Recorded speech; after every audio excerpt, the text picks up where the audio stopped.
Hello everyone, welcome to my channel and welcome to another video. If you are new to this channel, my name is Frank Zhu and I'm a college professor teaching sociology, history and philosophy. I'm also an award-winning landscape photographer.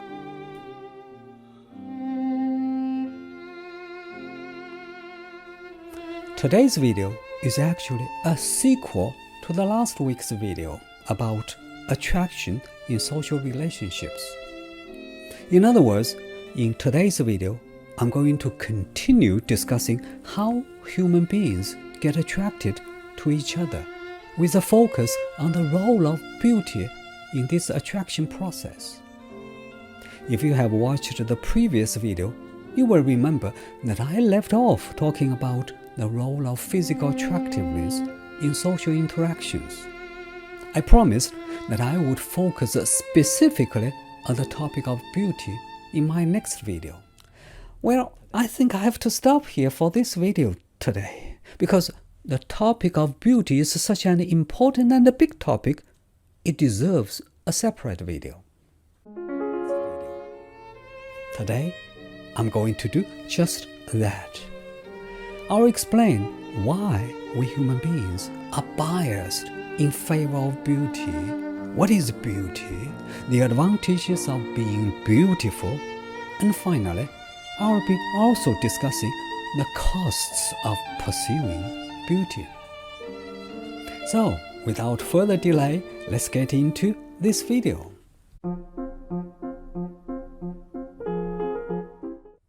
There is no doubt that people are biased in favor of those whom we consider as beautiful.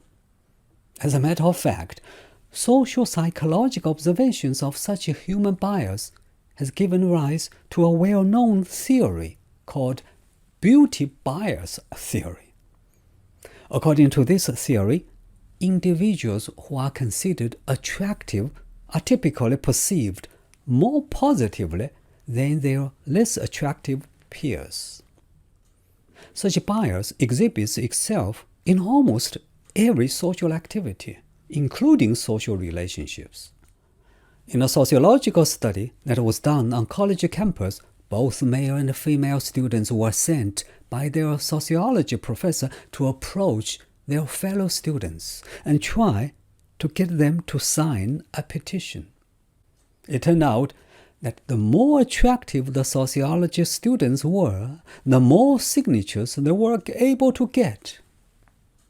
Many studies have been done in other areas as well, including employment opportunities, pay rates, and even traffic fines.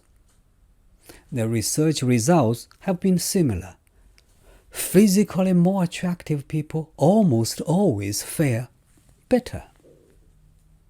You may be surprised with the results because it all seems so shallow and so superficial.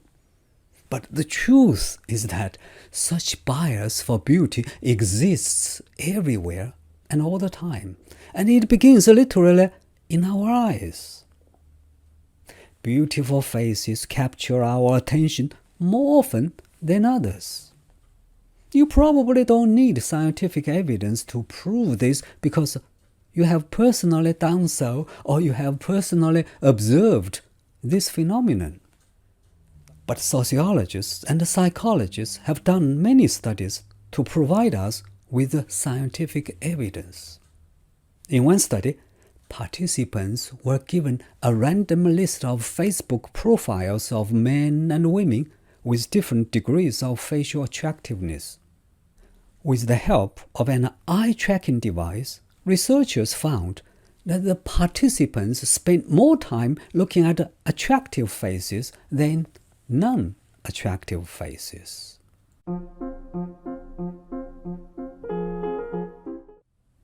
Now, let's tackle an important but controversial question, namely, what is beauty?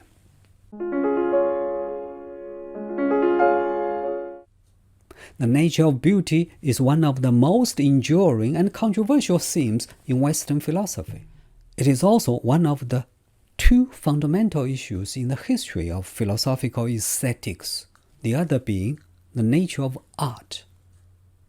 Beauty has been considered as among the ultimate values, together with goodness, truth, and justice. It is a primary theme among ancient Greek philosophers. Socrates, for example, argued that beauty was not merely the physical appearance or sensory perception. Rather, it was connected with goodness and truth. But in this video, I'm not going to discuss beauty from a philosophical perspective. Instead, I'm going to take a look from a practical perspective, a perspective that is more often used in our own everyday life. To prepare for our conversation, let me start with two basic and open-ended questions.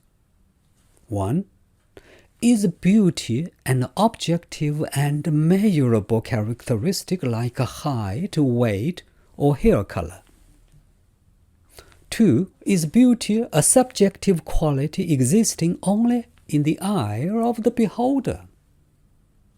As a professor of sociology, I know these are controversial and open-ended questions, but I'd love to hear from you. Please leave your answers and comments down below. I may make another video responding to your comments.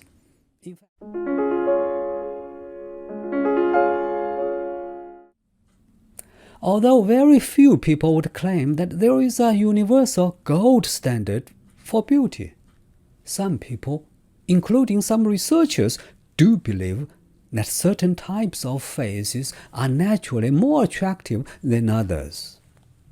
For example, some researchers have reported that there is a high level of agreement among participants who are both men and women and who are from different cultures when asked to rate unfamiliar faces on a 10-point scale.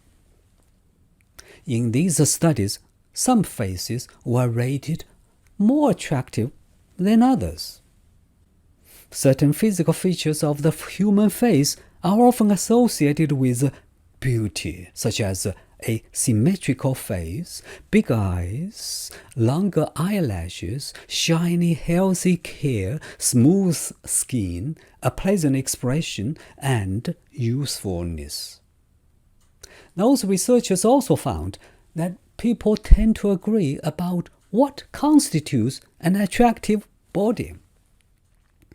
For example, men tend to prefer those women whose waists are a third narrower than their hips, which is the so-called hourglass body. Men also tend to be attracted more to women who have full breasts. Women, on the other hand, tend to be more attracted to men who have a relatively narrow waist, a V-shaped torso, wide chest, and broader shoulders. Women also like men with more muscles than fat and with greater height. The conclusion of those researchers is that people everywhere share the same idea of what is beautiful. Of course, there are people who are against this strong objective perspective. Some social psychologists believe that physical attractiveness is very subjective. They argue that attractiveness is influenced by culture, time, attitudes, and the circumstances of our perception. Our perception of beauty is also influenced by our personal experiences, cultural backgrounds, social norms, and individual preferences. According to them, beauty can be more than just a superficial appearance. Beauty also depends on how the person presents him or herself, their intelligence, kindness, creativity, or strength.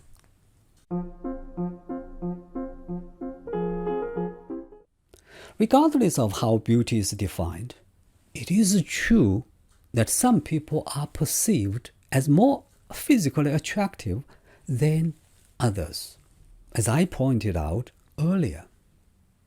With that said, a fundamental question remains to be answered, namely, why are we drawn to people who are considered as physically more attractive?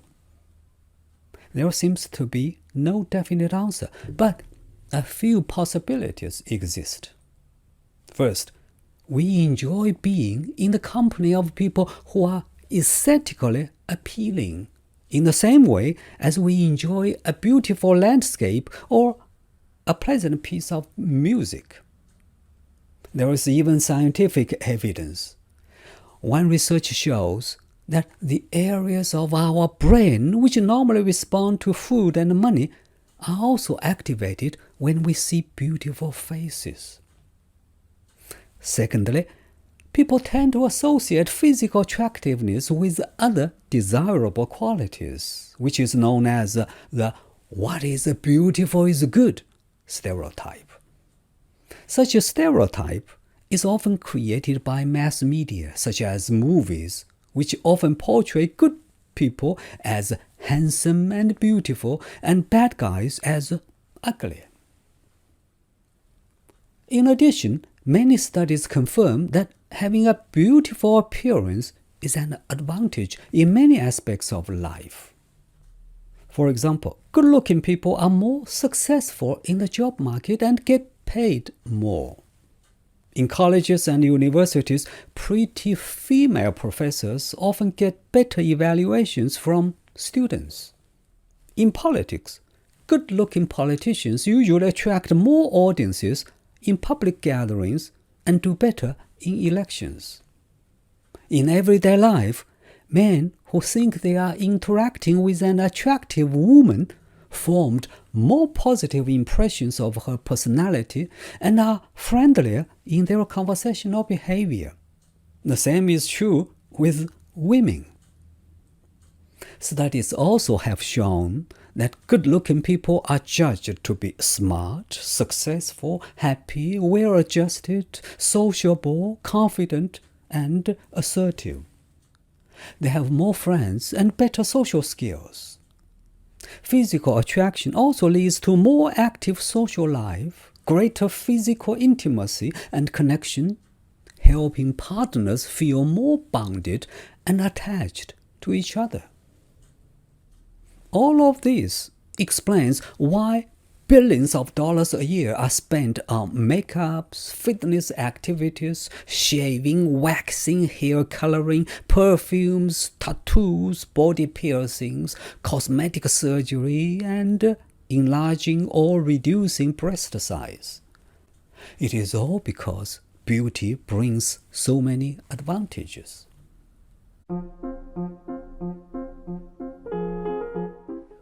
However, it is interesting to note that physical attractiveness is no guarantee for health, happiness, or high self-esteem. Being beautiful can have many risks. A case in point is the life of the famous movie star in the 1950s and 60s, Marilyn Monroe. She was considered the most beautiful woman of her time, and yet she was vulnerable and always felt insecure. There are a couple of reasons to explain why beauty does not always bring happiness. First, highly attractive people cannot always tell if the attention and praise they receive is due to their talents or just their good looks. Such uncertainty often leads to low self-confidence in terms of talents and abilities, especially because of the common belief that the pretty people are less talented people. Furthermore, researchers also show that an attractive appearance leads to more risky behavior, especially among young people. For example, the more attractive a teenager is, the greater the likelihood that they will party and drink more alcohol than others, which will result in more risky behavior.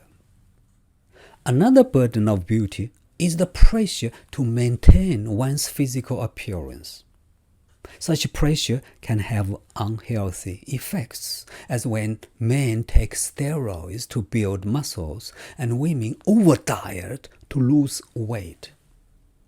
Among young women in particular, an obsession with the thinness can give rise to serious eating disorders. According to a study in America in 2020, approximately 24 million people suffer from an eating disorder. The same study points out that although eating disorders were traditionally considered as affecting women, there are more and more men who are suffering from eating disorders.